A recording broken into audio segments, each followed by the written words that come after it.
How Trump's America First has really, on trade agreements, really makes America last.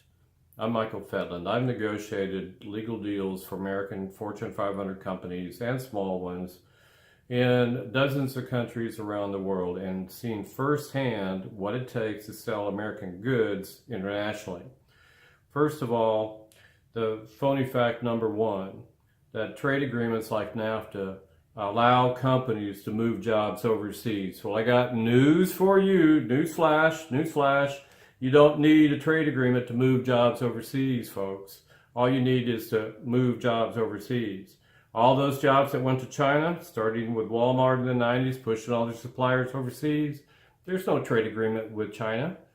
No. Why did they go there? Lower costs.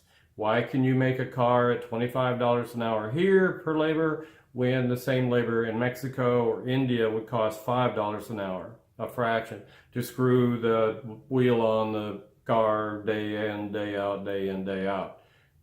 You're not making rockets, folks. Almost anybody can do this. So it will seek the lowest cost. What does a trade agreement do? Actually, the trade agreements like NAFTA benefit Americans more than the international companies for a simple reason.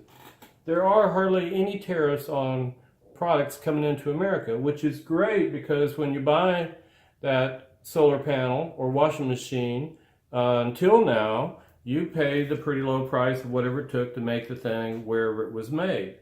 Trump's 30% tariff on those washing machines and solar panels now means that, hey, it's going to trip in, you're going to pay 30% more for that device. Did you get a 30% pay raise? Don't think so.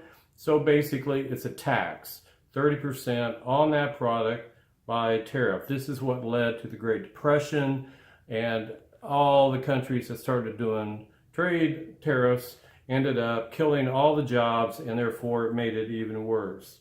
Now, here's the thing. Basically, when we had factories here, if you tried to export it to Mexico, it would cost more. 10%, 20%, whatever that tariff was. Sometimes we had to move a plant into that territory to avoid that cost, and therefore those jobs had to go. With NAFTA, you could still make the product here in the U.S., ship it into NAFTA, into Mexico, and not pay the tariff. Let me give you a good example. American companies competing with Canadian companies for a Brazilian contract off the map. $200 million telecommunications equipment. Where did that contract go? Well, Canada had a trade agreement with Brazil that eliminated the 10% tariff on those goods going into Brazil. America had no trade agreement with Brazil, so therefore our price was 10% higher. Meaning on a $200 million contract, the penalty price, $20 million. Knocked us out because that's not a small chunk of change. So trade agreements actually produce jobs that would have come here to the U.S., but they went to Canada because we had no trade agreement. That is what's going on. In fact, we have the best opportunity to take what we have without the tariffs and continue to enhance these agreements, but throwing them out is going to end up costing a lot more American jobs, like right now in the solar industry, losing jobs because of these stupid tariffs. So basically what Trump is doing is not America first. It's going to make America last. And it's a stupid move by an ignorant man who has no clue how any of this works, but it sounds good to his voters who haven't got a clue because they haven't been doing this work the last 20 odd years that I've been doing this work and really seen what it's like in the real world, representing American companies, selling American products overseas to countries that put up every kind of barrier you can think of, and the only way to get rid of that is with a trade agreement.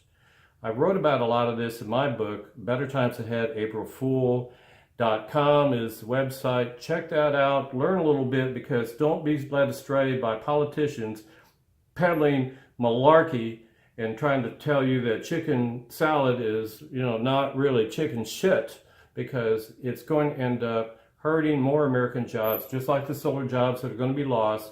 More people are employed in the solar industry than the coal industry. Solar is the new thing, coal is the out thing. And he's killing our industries in the new emerging technologies that we really need to compete with the rest of the world as we all move into that area. And this is why I'm writing this video, so that you would know. Thank you very much, Michael Fjetland. Stay tuned for more.